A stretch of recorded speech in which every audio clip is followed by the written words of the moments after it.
بسم اللہ الرحمن الرحیم الحمدللہ رب العالمین والصلاة والسلام علی سید الانبیاء والمرسلین وعلی آلہ وصحبہ اجمعین اما بعد۔ آج ہماری اس نشست میں ہم نبی اکرم صلی اللہ علیہ وسلم کی بعثت سے پہلے بلکہ آپ کی پیدائش سے بھی پہلے عربوں کے جو حالات تھے وہ تو ہم مکمل کر چکے، اس وقت دنیا کے کیا حالات تھے۔ آج ہمارا سب سے پہلا موضوع یہ ہے، حضور صلی اللہ علیہ وسلم کی بعثت سے پہلے دنیا میں عام طور پر اور عربوں کے اطراف میں خاص طور پر دو بہت بڑی قوتیں اور طاقتیں تھیں، سپر پاورز دو اس وقت تھی۔ ایک تو ہے رومی سلطنت اور دوسرے ہے فارسی اور ایرانی سلطنت، رومن امپائر اور پرشین امپائر۔ پرشین امپائر ہی کو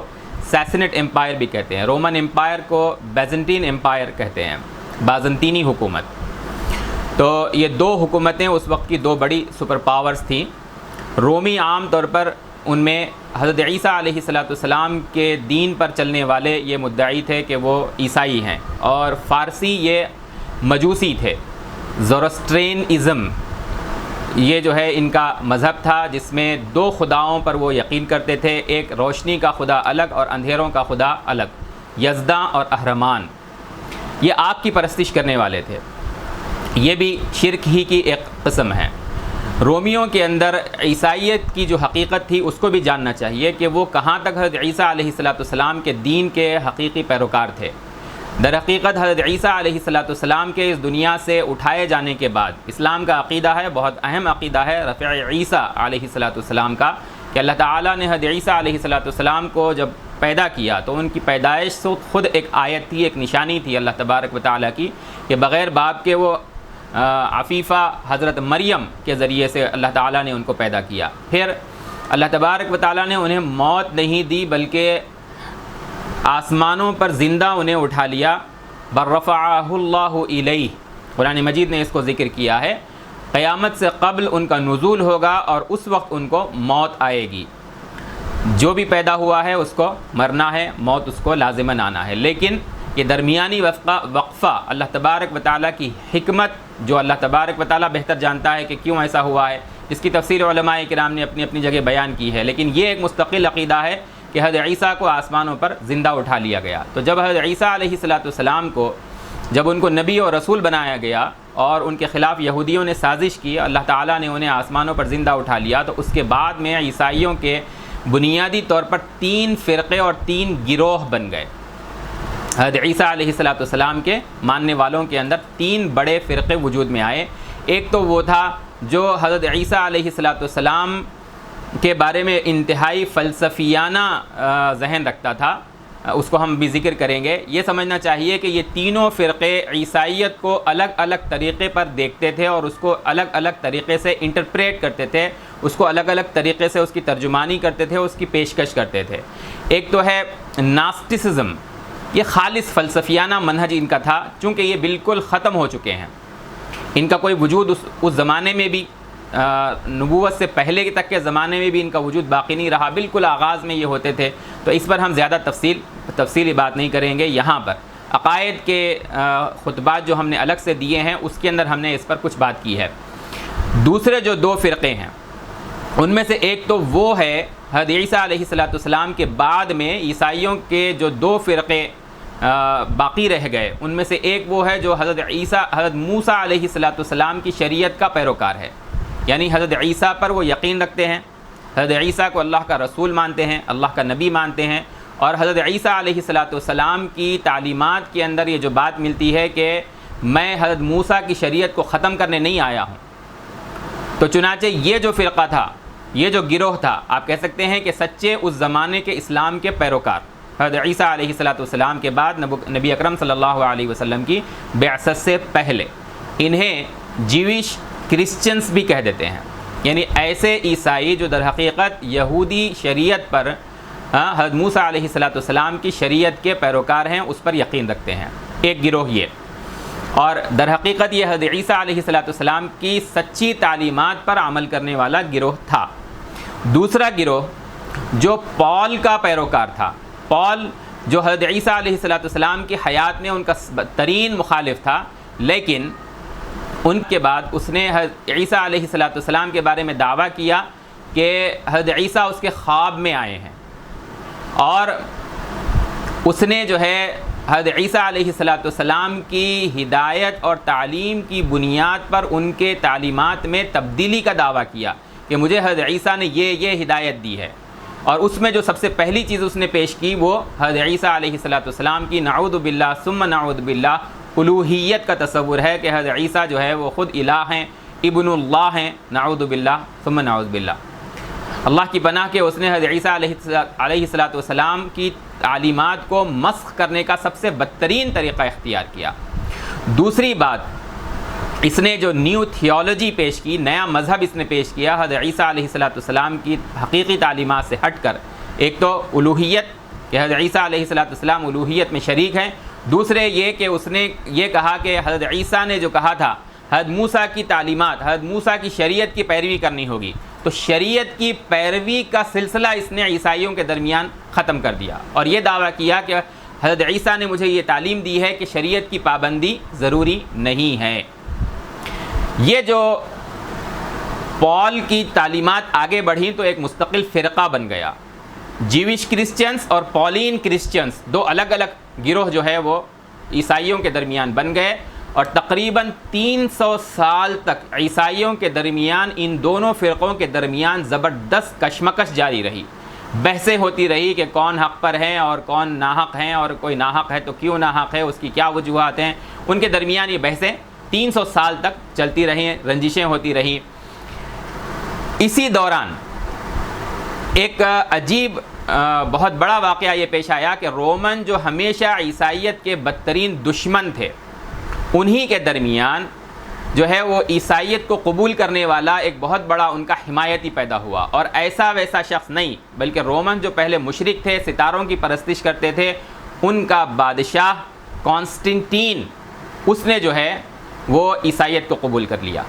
دیکھیے رومنز کے اندر ایک تو نیرو بھی پیدا ہوا جس نے عیسائیت سے بدترین دشمنی کی ایسی مثال پیش کی کہ خندقیں کھدوا کر، آگ جلوا کر، آگ اس میں بھڑکا کر اس میں جو ہے وہ عیسائیوں کو دھکیلنے لگایا اس نے۔ اسی طریقے سے شہر کے اندر کئی دنوں تک عیسائیوں کی جو ہے اس زمانے کے جو سچے عیسائی پیروکار تھے ان کی لاشوں کو اس نے شہر کو روشن رکھنے کے لیے راتوں کو جلوایا، نعوذ باللہ، اللہ حفاظت فرمائے۔ جن سچے اس وقت کے اللہ پر یقین رکھنے والوں نے ان قربانیوں کو دیا، ان کی قربانیوں کو اللہ تعالیٰ قبول فرمائے اور ان کو اجر عظیم عطا فرمائے۔ تو یہ رومنز کا اس زمانے کا حال تھا، لیکن 300 سال کے بعد انہی کے درمیان کانسٹنٹین جو ان کا ایک بادشاہ پیدا ہوا، اس نے جو ہے عیسائیت کو قبول کر لیا۔ جب اس نے عیسائیت کو قبول کر لیا اور ان کے درمیان کے جھگڑے اس نے دیکھے تو اس نے ایک کاؤنسل بلوائی۔ یہ کاؤنسل جو ہے وہ نائسیا ایک شہر ہے اس زمانے کے روم کا جو اس وقت ترکی کے علاقے کے اندر آتا ہے۔ نائسیا کاؤنسل جو ہے اس نے عیسائیت کے آپسی جھگڑوں کو نمٹانے کے لیے بلوائی سن 325 عیسوی میں، حضرت عیسیٰ علیہ السلام کے رفع سماوی کے 325 سال کے بعد، اور اس میں بحثیں کروائی گئی کہ کون حق پر ہے۔ چنانچہ پولین کرسچینٹی اور کرسچنز اور اسی طرح سے جیوش کرسچنز جو حضرت عیسیٰ علیہ السلام کی شریعت کے پیروکار تھے ان کے درمیان بڑی زبردست بحثیں ہوئیں، لیکن آخر کار کانسٹنٹین جو ہے وہ دباؤ میں آ گیا پولین کرسچنز کے، اور اس نے جو ہے یہ فیصلہ کیا، شاہی فرمان جاری کیا کہ اب جو عیسائیت کا ورژن آگے چلے گا وہ پولین کرسچینٹی کا ہے، اور اس سے ہٹ کر جو عیسائیت کا کوئی بھی ورژن ہو اس کو روم کے اندر جو ہے وہ کوئی اجازت نہیں ہوگی کہ اس کی وہ تبلیغ کریں۔ اور اس کے بعد سے یعنی 325 عیسوی کے بعد سے روم میں، مملکت روما میں، بیزنٹین امپائر میں صرف پولین کرسچینٹی کو فروغ ملا، اور انہی کو وہاں پر جو ہے وہ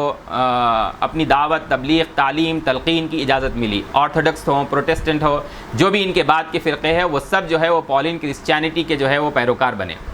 اور جو حضرت موسیٰ علیہ السلام کی شریعت کے پابند تھے، حضرت عیسیٰ کے سچے دین کے پابند تھے، ان کو وہاں سے ہجرت کرنا پڑا۔ نائسیا کاؤنسل کے بعد جو ہے ان کو وہاں سے ہجرت کرنا پڑا۔ یہ نبی کریم صلی اللہ علیہ وسلم کی پیدائش سے تقریباً 250-300 سال پہلے کا یہ واقعہ ہے، نائسیہ کاؤنسل کا، 325 عیسوی کا۔ تو جتنے حضرت عیسیٰ علیہ السلام کی حقیقی تعلیمات کے حاملین تھے، انہوں نے روم سے ہجرت کی اور دنیا کے دیگر خطوں کے اندر وہ پھیل گئے، اور پھر انہی سے بعد میں حضرت عیسیٰ علیہ السلام کی سچی تعلیمات اگر آگے بڑھی تو انہی ہجرت کرنے والوں، روم سے ہجرت کرنے والوں ہی کے ذریعے سے پھیلی۔ آگے ہم دیکھتے ہیں کہ حضرت سلمان فارسی پیدا ہوئے تو وہ جو ہجرت کرنے والے تھے اور انہوں نے حضرت عیسیٰ کے سچے دین کو باقی رکھا، دوسرے علاقوں تک لے گئے، انہی کی تعلیمات سے حضرت سلمان فارسی پیدا ہوئے۔ پیدا ہونے سے مراد اس دین کو انہوں نے اختیار کیا۔ نجاشی، جس کا ذکر ہم آگے ہجرت کے موقع پر، حبشہ کی جانب ہجرت کے موقع کے اوپر ہم پڑھیں گے، سنیں گے، تو وہ بھی جو ہے اسی حضرت عیسیٰ علیہ السلام کے سچے دین کے پیروکاروں میں سے تھا۔ اسی طریقے سے ورقہ ابن نوفل جو مکہ میں تھے، جن کا ہم نے اس سے پہلے ذکر کیا ہے، انہوں نے بھی جو ہے حنفاء میں سے، مکے کے 4 مشہور حنفاء میں سے تھے، وہ بھی حضرت عیسیٰ علیہ السلام کے سچے دین پر تھے۔ اور اسی طریقے سے قرآن مجید نے جن کا ذکر کیا ہے سورہ مائدہ میں، اذا سمعوا ما انزل الى الرسول ترى اعینهم تفیض من الدمع مما عرفوا من الحق یقولون ربنا آمنا فاکتبنا مع الشاہدین۔ سورہ مائدہ کے اندر یہ جو آیت نازل ہوئی ہے، اور جو یہ عیسائی حضور صلی اللہ علیہ وسلم کے پاس آئے اور آپ کے ہاتھ پر اسلام کو قبول کیا، جن کا ذکر قرآن نے کیا ہے، یہ بھی حضرت عیسیٰ علیہ السلام کے سچے پیروکاروں میں سے تھے۔ یہ پولین کرسچینٹی اس کے پیروکاروں میں سے نہیں تھے۔ حضرت سلمان فارسی کا واقعہ یہ پیش آیا کہ وہ ایران کے اندر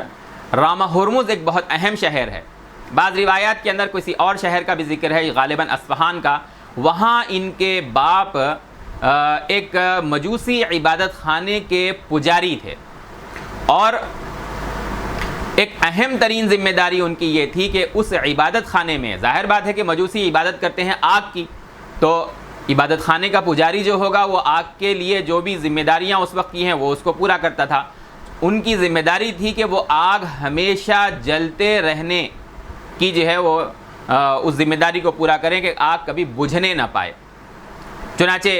حضرت سلمان فارسی اپنے باپ کے جو ہے وہ ماتحتی کے اندر تھے، اپنے باپ سے اپنے دین کو جو بھی ان کا تھا مجوسیت کا اس کو سیکھتے تھے۔ لیکن اللہ تبارک و تعالیٰ کی جانب سے ایک عجیب واقعہ یہ پیش آیا کہ حضرت سلمان اپنے باپ کے گھر سے عبادت خانے کو جب آتے تھے تو وہ ایک ایسے راستے سے ہو کر آتے تھے جہاں پر حضرت عیسیٰ علیہ السلام کے دین کا ایک سچا پیروکار راہب ہوتا تھا،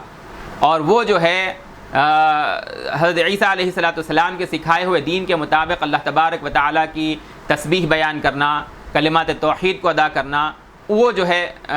وہ کیا کرتے تھے۔ حضرت سلمان فارسی نے اس کو سنا اور ان کو وہ پسند آیا اور وہ اس سے متاثر ہوئے۔ جب وہ متاثر ہوئے تو اس راہب سے انہوں نے دین عیسوی کو، سچے دین عیسوی کو انہوں نے سیکھنا شروع کیا، اور آہستہ آہستہ کرسچینٹی کو، اس وقت کی عیسائیت کو، سچے دین عیسیٰ ابن مریم کو سیکھ کر انہوں نے جو ہے عیسائیت کو اختیار کر لیا، یا بالفاظ دیگر انہوں نے اسلام کو، جو اس وقت کا اسلام تھا، اس کو اختیار کیا۔ ظاہر بات ہے اللہ تبارک و تعالیٰ کے یہاں ہمیشہ سے دین اسلام ہی رہا ہے، ان الدین عند اللہ الاسلام،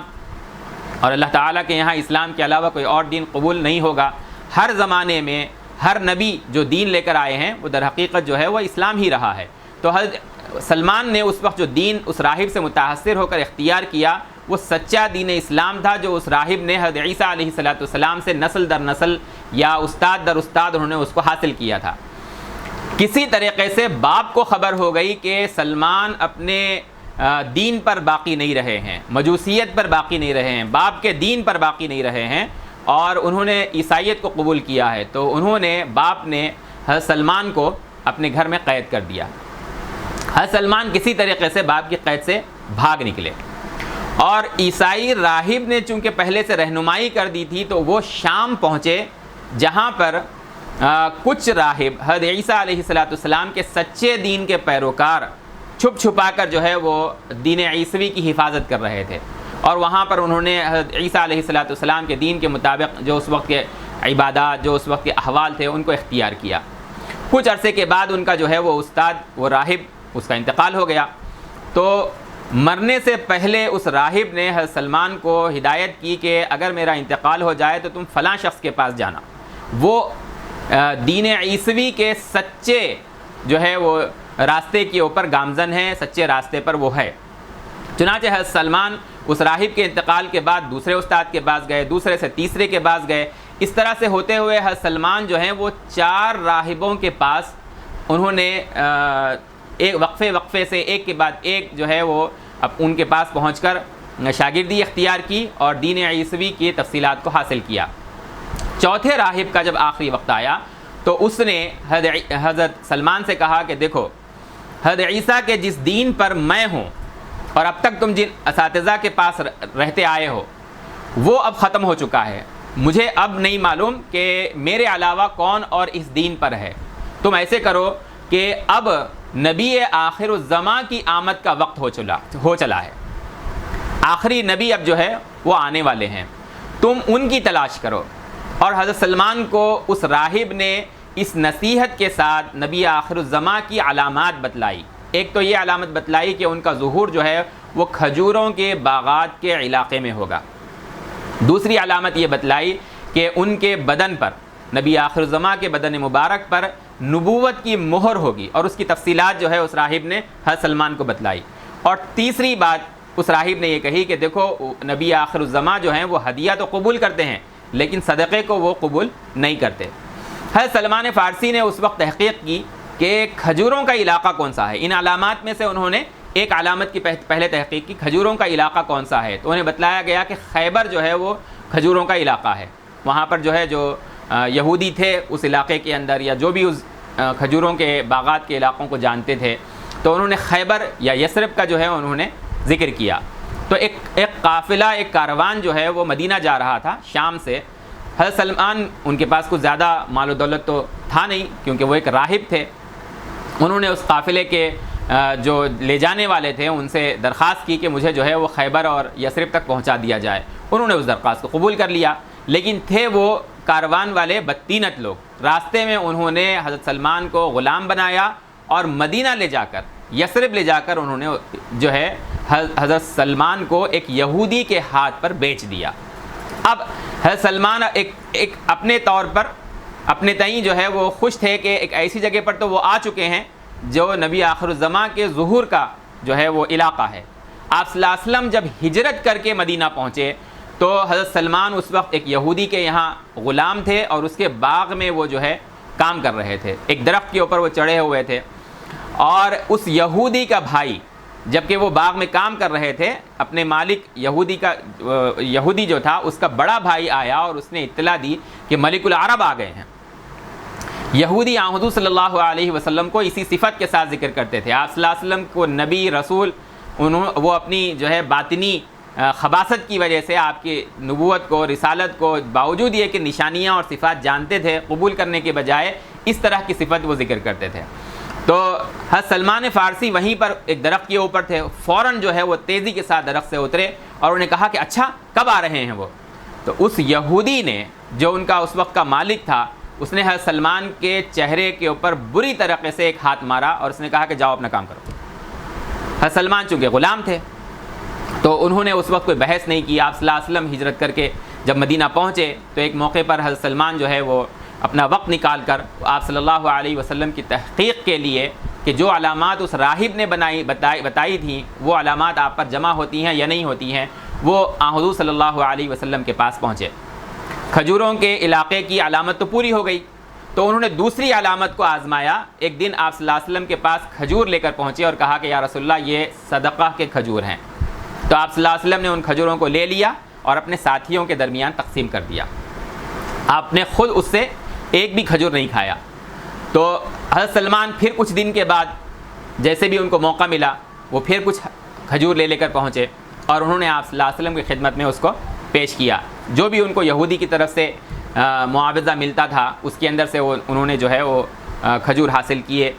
تو حضرت سلمان فارسی نے اس موقع پر کہا کہ یا رسول اللہ یہ ہدیہ کے کھجور ہیں۔ تو اس موقع پر آپ صلی اللہ علیہ وسلم نے خود بھی ان کو کھایا اور اپنے ساتھیوں میں بھی تقسیم کیا۔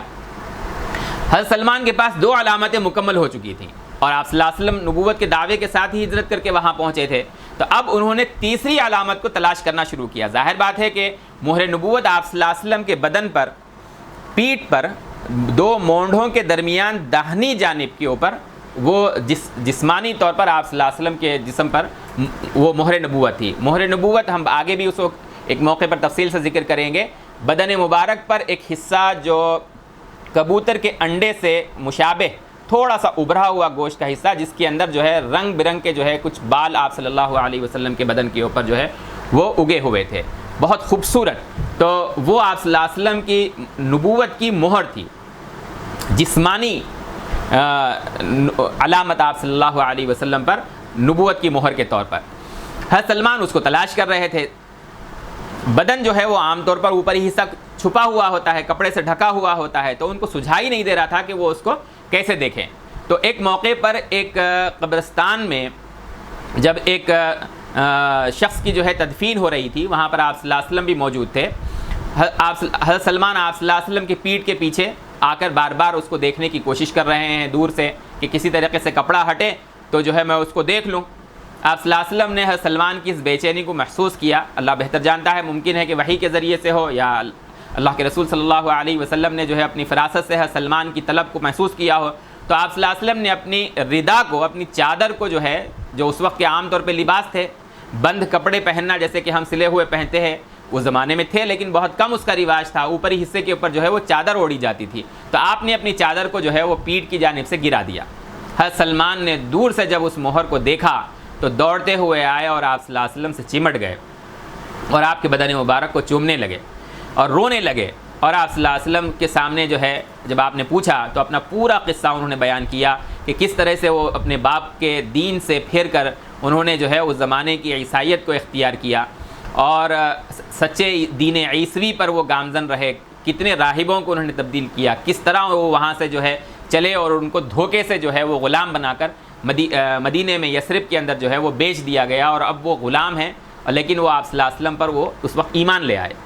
آپ صلی اللہ علیہ وسلم نے حضرت سلمان کی اس پوری بپتا کو سن کر فیصلہ کیا کہ حضرت سلمان کی جو ہے وہ مدد کی جائے. اور اس یہودی آقا سے جب پوچھا گیا کہ حضرت سلمان کو آزاد کرنے کے لیے وہ کیا لے گا، تو اس نے عجیب و غریب شرط لگائی کہ 150 کھجور کے درخت جو ہے وہ اس کے باغ میں لگائے جائیں. جب وہ درخت پھل دینے لائق ہو جائیں گے تو جو ہے وہ سلمان جو ہیں وہ آزاد ہو جائیں گے. نبی اکرم صلی اللہ علیہ وسلم کی نبوت کا یہ ایک مستقل معجزہ ہے کہ آپ صلی اللہ علیہ وسلم نے وہ درخت لگوائے اور بہت کم مدت کے اندر فطری جو ہے وہ جو حالات ہوتے ہیں کھجوروں کے درخت کے جو کہ وہ پھل دینے لگے، اس سے بہت پہلے وہ درخت پھل دینے لگے اور حضرت سلمان کی آزادی اس طرح سے ہوئی. اس کی آگے جو ہے وہ تفصیل سے ہجرت کے بعد کے واقعات کے اندر ذکر کریں گے. یہ حضرت عیسیٰ علیہ السلام کے سچے پیروکاروں کا جو ہے وہ معاملہ ہے کہ ہم نے اس بات کو ذکر کرنا شروع کیا تھا رومی سلطنت سے کہ اہل روم پہلے دین عیسوی کے سخت مخالف تھے. 300 سال کے بعد رومن امپائر کا ایک بہت بڑا بادشاہ کانسٹنٹین، اس نے جو ہے وہ عیسائیت کو قبول کیا اور نائسیہ کی کاؤنسل میں اس نے جو ہے وہ پولین کرسچینٹی کو رومی سلطنت کا دین اس نے بنایا، مذہب جو ہے وہ حکومت کا اس نے اس کو بنایا. اور حضرت عیسیٰ علیہ السلام کے سچے پیروکار جو ہے وہاں سے ہجرت کر کے الگ الگ علاقوں کے اندر بکھر گئے، لیکن رومی سلطنت کا جو دین رہا وہ پولین کرسچینٹی کا وہ بن گیا. اگر ہم دیکھیں تو علم کی حد تک، عمل کی بات میں نہیں کر رہا، بعد میں پھر رومی بادشاہوں کے اندر خود ہرقل جب آیا،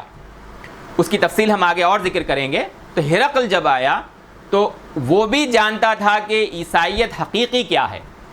وہ دین عیسوی کو جانتا تھا. اس زمانے میں جو انجیل کے نسخے تھے جو بھی موجود تھے، محرف تھے، جس بھی شکل کے اندر تھے، وہ اس کا عالم تھا. نبی کریم صلی اللہ علیہ وسلم کا جب اس کو خط پہنچا، سلام علی من اتبع الہدی انی ادعوک بدعایت الاسلام اسلم تسلم یؤتیک اللہ اجرک مرتین فإن تولیت فإن علیک اسم الأریثیین. یہ جو ہے آپ صلی اللہ علیہ وسلم نے اس کو دعوت دی کہ اسلام قبول کرو، تم محفوظ ہو جاؤ گے، تمہیں دوہرا اجر ملے گا، اور اگر تم اسلام قبول نہیں کرو گے تو تمہارے پیروکاروں اور تمہاری رعایا کا بوجھ بھی جو ہے، ان کے گمراہی کا بوجھ بھی جو ہے وہ تم ہی پر ہوگا. اور قرآن مجید کی آیت آپ صلی اللہ علیہ وسلم نے اپنے خط کے اندر جو ہے وہ لکھی، یا اہل الکتاب تعالوا الی کلمۃ سواء بیننا وبینکم الا نعبد الا اللہ ولا نشرک بہ شیئا ولا یتخذ بعضنا بعضا اربابا من دون اللہ فإن تولوا فقولوا اشہدوا بأننا مسلمون۔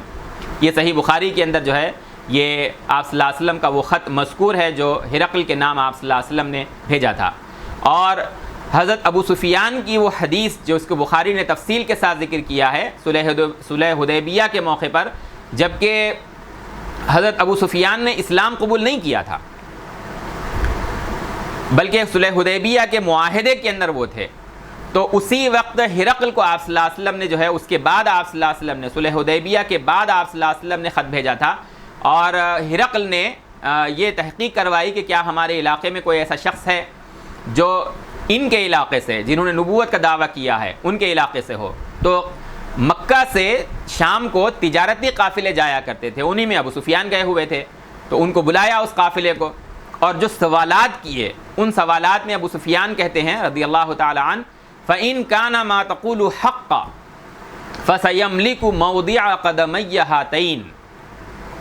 ہرقل نے کہا کہ تم سے میں نے جو سوالات کیے ہیں اور تم نے اس کے جو جوابات دیے ہیں، اگر یہ سچے جوابات ہیں، تم جو کہہ رہے ہو یہ واقعی یہ پیش آ چکا ہے،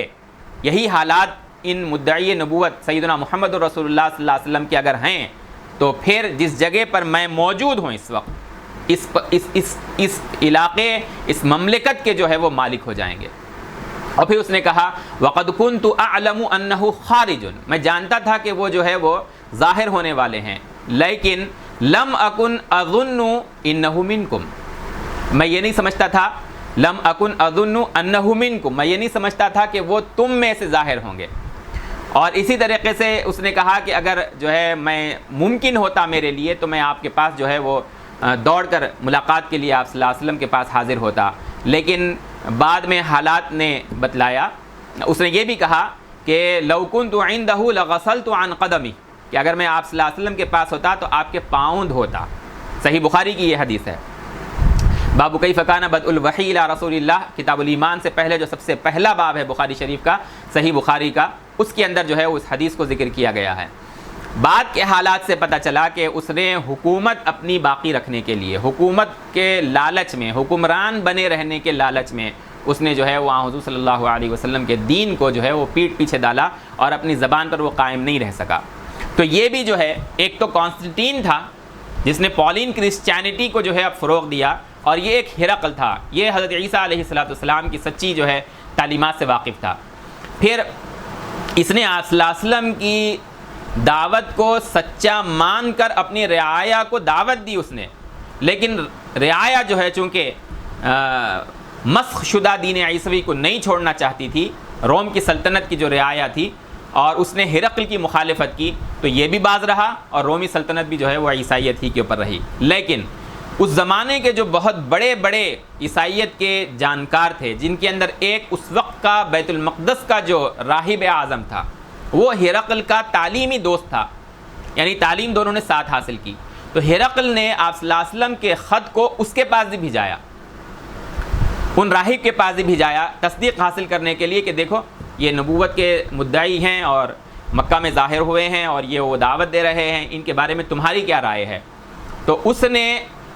جو بیت المقدس کا جو سب سے بڑا راہب اعظم تھا، اس نے اس خط کو پڑھا، اور اس وقت جو اس کے اطراف کے اندر جو عیسائیت کے اس کے عقیدت مند تھے، اس نے اعلان کیا کہ میں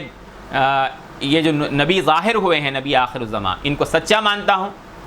جو علامات جو نشانیاں ہمیں بیان کی گئی ہیں ان علامات پر یہ پورا اترتے ہیں، اور میں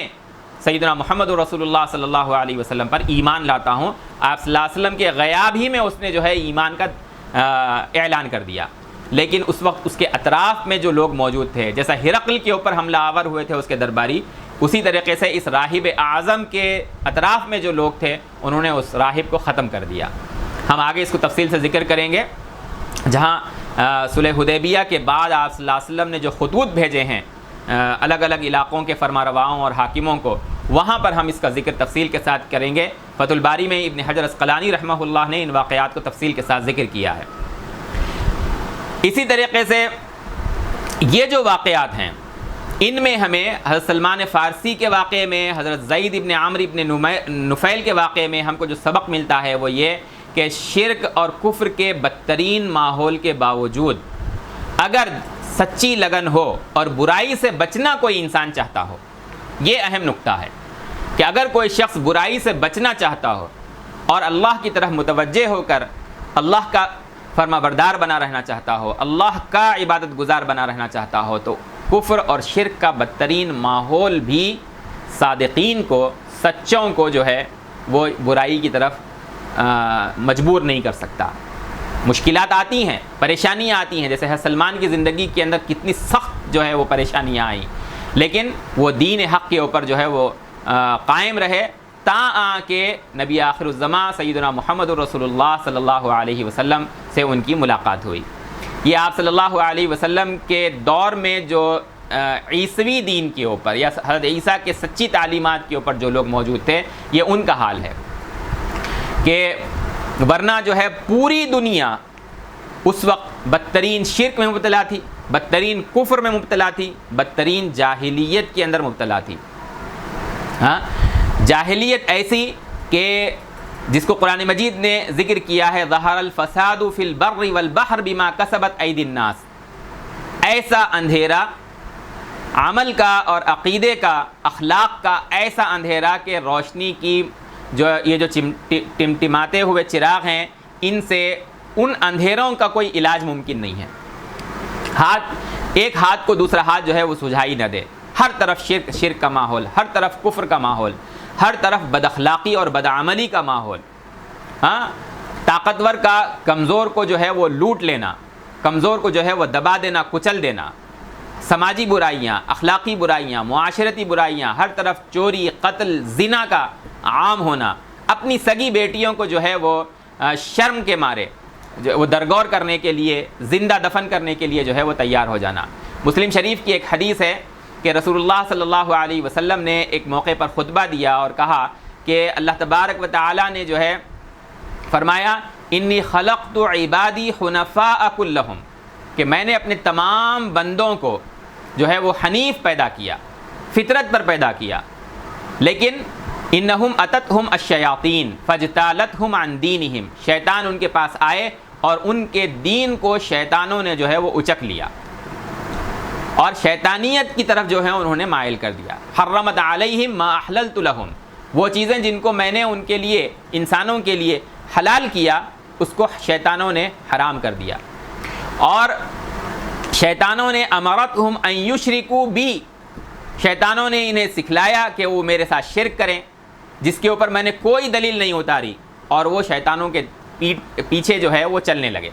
شیطانوں کی پیروی کے اندر جو ہے انہوں نے شرک کے اندر ابتلا اختیار کر لیا، شرک کے اندر جو ہے وہ پڑ گئے۔ پھر آپ صلی اللہ علیہ وسلم فرماتے ہیں کہ بعثت سے پہلے، میری بعثت سے پہلے اللہ تبارک و تعالیٰ نے تمام اہل ارض پر جو ہے وہ ایک نظر فرمائی، ان اللہ نظر الی اہل الارض فمقتہم، اور سب کو اللہ تبارک و تعالیٰ نے جو ہے وہ ناپسندیدہ نگاہوں سے دیکھا، عربہم وعجمہم، عرب کو بھی اور عجمیوں کو بھی، الا بقایا من اہل الکتاب، سوائے اہل کتاب کے کچھ چنندہ لوگوں کے۔ یہ انہی کے اندر جو ہے یہ حنفاء بھی آتے ہیں، نجاشی آتے ہیں، اسی طریقے سے سلمان فارسی آتے ہیں، یہودیوں کے اندر حضرت عبداللہ ابن سلام آتے ہیں، جن کا ذکر آگے ہم تفصیل کے ساتھ جو ہے مدینہ منورہ کی ہجرت کے وقت کریں گے۔ تو ان حالات میں نبی اکرم صلی اللہ علیہ وسلم کی جو ہے وہ بعثت ہوئی، نور کے ساتھ، ہدایت کے ساتھ، اللہ کے دین حق کے ساتھ۔ یہ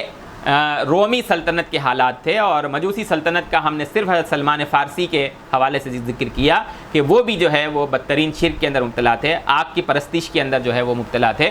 اور یہودیوں کے جو حالات ہیں ان پر ہم آگے اگلی نشست کے اندر انشاءاللہ العزیز بات کریں گے۔ اسی طریقے سے یہودیوں کے حالات پر ہم مدینہ جب ہجرت کر کے نبی کریم صلی اللہ علیہ وسلم پہنچیں گے، اس وقت جو ہم واقعات کی تفصیل بیان کریں گے، اس وقت یہودیوں کے حالات پر بات کریں گے۔ اگلی نشست میں ہم نبی اکرم صلی اللہ علیہ وسلم کے نسب سے متعلق، ایک تو ہم جو ہے عربوں کے اصل پر ہم نے بات کی تھی، اس وقت ہم نے ذکر کیا کہ حضور صلی اللہ علیہ وسلم حضرت اسماعیل علیہ السلام اور عدنان کی نسل سے ہیں، حضرت اسماعیل کی اولاد میں۔ پھر نسب نبوی کے اوپر مستقل جو ہے وہ کلام کی ضرورت ہے، آپ صلی اللہ علیہ وسلم کی پیدائش کے ذکر سے پہلے۔ انشاءاللہ العزیز اگلی نشست میں ہم نسب نبوی سے اپنی بات کو شروع کریں گے۔ اقول قولی ھذا استغفر اللہ لی ولکم ولسائر المسلمین والمسلمات فاستغفروہ انہ ھو الغفور الرحیم۔